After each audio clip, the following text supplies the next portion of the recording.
What's going on, guys? Welcome to a new video where today we are talking about Notion. Now, I know this is outside the scope of something I would typically talk about on this channel, but this is a product I'm genuinely interested in, and I think you guys will be interested in it too. So the reason why I'm talking about this product is because I've been in search for finding a product that will help me organize my online life. So as a content creator, my biggest struggle is finding ways to keep everything together. And for years, I've been using Microsoft Word and a handful of other products to kind of keep everything going. And I got to a point where that just wasn't working anymore. And I tried a bunch of different products. I tried using OneNote just to kind of keep everything all in one place. I tried using Milanote.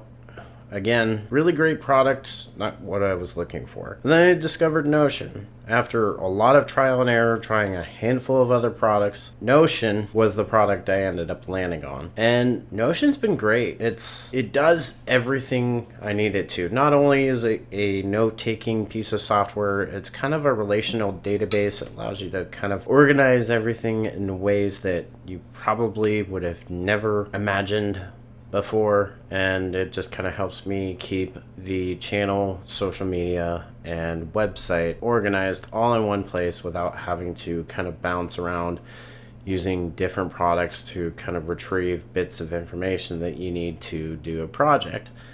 And in terms of usability, it is by far the best experience across multiple devices. One thing I've struggled with other products is using the same piece of software on a different device. For example, I always use this as an example, but Microsoft Word will be different on an Android tablet than it would be on, say, an iPad. And that is something that has really bothered me over the past couple of years, because you could have a really great experience on a phone or a tablet, and then you could go to another device like another tablet or phone and have a completely different experience. And unfortunately, that's just the way it is. With Notion, I don't have that problem. The experience is more or less the same across multiple devices. So the experience that you get on your iPad is pretty similar to the experience that you get on the web, plus or minus a feature or two. But I find it to be really useful in more ways than it's not useful. And having a consistent user interface across multiple devices, no matter what kind of user interface elements you have, really makes it easy for someone like myself to actually use the product. Going beyond the user interface, the service itself is free. Now, usually with free, there are caveats. Well, of course there's going to be caveats, because, a business can't make money if they're not selling paid plans. So the biggest disadvantage, is, at least from what I've gathered so far, is images and whatnot. You can't store as many images as you want on the free plan. If you go up to the $5 a month plan, which is the personal plan, you can get away with that. And honestly, that's really not a big deal for most people. But I'm using the free tier for right now because that's kind of all I need. But your mileage may vary.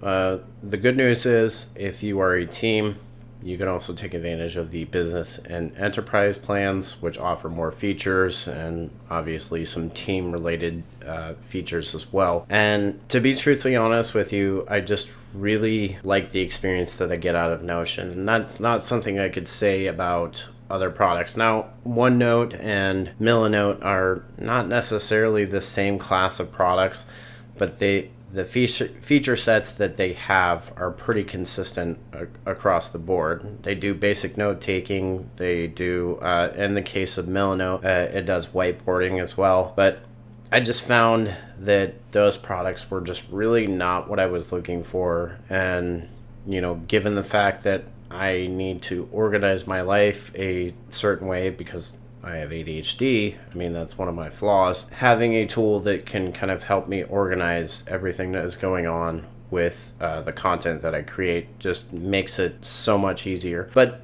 I want you to judge for yourself whether the service is worth it.